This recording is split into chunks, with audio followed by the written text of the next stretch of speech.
The first warning came from a mining colony on the edge of known space. A single transmission, broken and filled with static, spoke of darkness that moved and consumed everything in its path. Then the signal went dead. The Galactic Council dismissed it as equipment failure. They were wrong. Admiral Helena Vance stood on the bridge of the ISS Retribution, flagship of the Third Imperial Fleet. She was a woman of 60 years, with silver hair cut short and eyes that had seen too many battles. The holographic display before her showed the devastation of the Kepler system. 3 planets had been stripped bare. Billions of lives had been lost in less than a standard week. What are we dealing with? She asked her science officer. Commander Chun pulled up the data on the main screen. They call themselves the Vrexis Collective, a hive mind species that has consumed over 40 civilizations in this sector alone. They adapt to any weapon used against them within hours. Every species that has faced them has fallen. The bridge crew fell silent. They had all heard the stories. The Vrexis were not soldiers. They were a force of nature, a hunger that could not be reasoned with or stopped. The Council wants us to evacuate the remaining colonies and fall back to the inner systems, Chun continued. They believe humanity should abandon this sector. Admiral Vance turned to face her crew. These men and women had followed her through a dozen wars. They had bled together and buried their friends together. She saw the fear in their eyes, but she also saw something else. Determination. The Council can run if they choose, she said, her voice carrying across the silent bridge. But humanity does not abandon its people. We do not surrender our territory to monsters. We fight. A young officer raised his hand. Admiral, with respect, the data shows that no species has ever defeated the Vrexis. How can we succeed where others have failed? Helena smiled, but there was no warmth in it. Because those species fought to survive. We fight to win. There is a difference. The Third Imperial Fleet consisted of 47 warships, from massive dreadnoughts to nimble destroyers. They were joined by 12 carrier groups, each holding hundreds of fighter craft.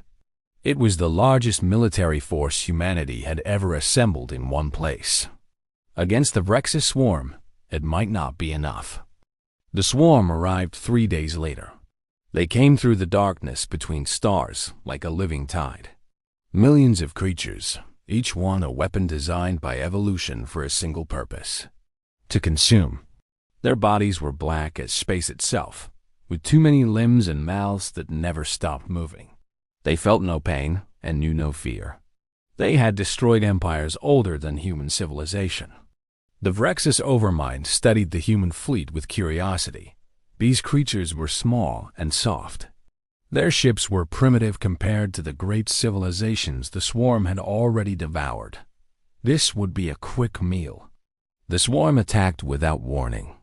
A wave of living missiles launched themselves at the human ships, ready to tear through metal and feast on the soft creatures inside. The humans did something unexpected. They did not run. All ships, execute formation Omega-7, Admiral Vance commanded. Show them what humanity is made of. The Imperial fleet moved as one. The dreadnoughts formed the defensive wall, their shields overlapping to create an impenetrable barrier.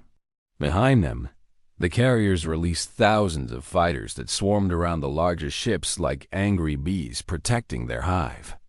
The first wave of Vrexis creatures slammed into the shield wall. Thousands died instantly, their bodies vaporized by energy fields that would melt through stone. More came, crawling over the bodies of the fallen, searching for weakness. They are adapting to our shield frequencies, Chun reported. They will breach our defenses in approximately 4 hours. Then we have 4 hours to break them, Vance replied. Launch the Hellfire Protocol. Deep within the carrier ships, special weapons were being prepared. Weapons that humanity had developed in secret, designed for threats exactly like this one. Missiles that carried not explosives, but something far worse. The first missiles struck the center of the swarm. They did not explode. Instead, They released clouds of microscopic machines, nanobots programmed with a simple command: consume biological matter, reproduce, consume more. The Vrexes had never faced such a weapon. Their adaptation abilities were powerful, but they were designed to counter energy weapons and physical attacks. They had no defense against enemies too small to see. The nanobots spread through the swarm like fire through dry grass. Vrex's creatures fell by the thousands, their bodies dissolving from the inside as the tiny machines tore them apart molecule by molecule. The Overmind felt something it had not experienced in 10,000 years: confusion. These soft creatures had created a weapon that turned the swarm's greatest strength into a weakness. The more creatures the swarm sent to fight, the more food the nanobots had to reproduce. "They are retreating," an officer called out, surprise clear in his voice. "The swarm is pulling back." Admiral Vance watched the creatures flee into the darkness. She felt no joy, only grim satisfaction. "Do not celebrate yet. We have hurt them, but they are not destroyed. They will learn from this. They will adapt." She was right. The swarm returned 2 days later with new creatures. These ones were covered in metallic shells that the nanobots could not penetrate. They were larger and faster and more numerous than before. But humanity had also been busy. "Admiral, the engineering teams have finished the modifications," Chum reported. "The EMP cannons are ready." The Vrexes charged again, confident that their new armor would protect them. The human fleet waited until they were close, then unleashed a wave of electromagnetic energy that rippled through space like a silent thunderstorm. The metallic shells that protected the creatures became their prison. The EMP disrupted the neural connections that allowed the hive mind to control its warriors. Millions of Vrexes creatures went silent, floating dead in space as their brains were fried by the very armor that was supposed to save them. The Overmind screamed across the void. This was impossible. No species had ever adapted faster than the swarm. No civilization had ever met each evolution with a counter of their own. The humans were not supposed to be dangerous. They were small and lived short lives. They had only been a spacefaring species for 500 years. How could they create weapons that defeated a species that had been perfecting itself for millions of years? The answer came from the mind of a captured human soldier. The Overmind had consumed many such creatures, absorbing their memories and knowledge. What it found there terrified it more than any weapon. Humans did not evolve their bodies to meet challenges. They evolved their tools. While the Vrexes spent thousands of years adapting to a single weapon, humans could create a new one in days. Their minds worked differently. They saw problems as puzzles to be solved, challenges to be overcome. And most disturbing of all, they enjoyed it. The human memories were filled with stories of conflict. Humans had spent their entire history fighting, not just against outside threats, but against each other. They had developed weapons of mass destruction, then developed defenses against those weapons, then developed new weapons to overcome those defenses. War was not a disaster to them. It was an art form. The Overmind gathered its forces for one final assault. Every remaining creature was pulled from feeding grounds across the sector. Trillions of Vrexes warriors gathered in the darkness, preparing to overwhelm the human fleet through sheer numbers alone. Admiral Vance saw them coming. The scanner showed a mass of enemies so large it appeared as a solid wall of flesh stretching across light years. "Admiral," Chun said quietly, "we do not have enough ammunition for this. Even if every shot kills 1,000 of them, we cannot win." Vance nodded slowly. She had known this moment would come. "Then it is time for the final option. Inform the fleet. We are going to show these monsters what desperation looks like." The human ships began to move, but not toward the swarm.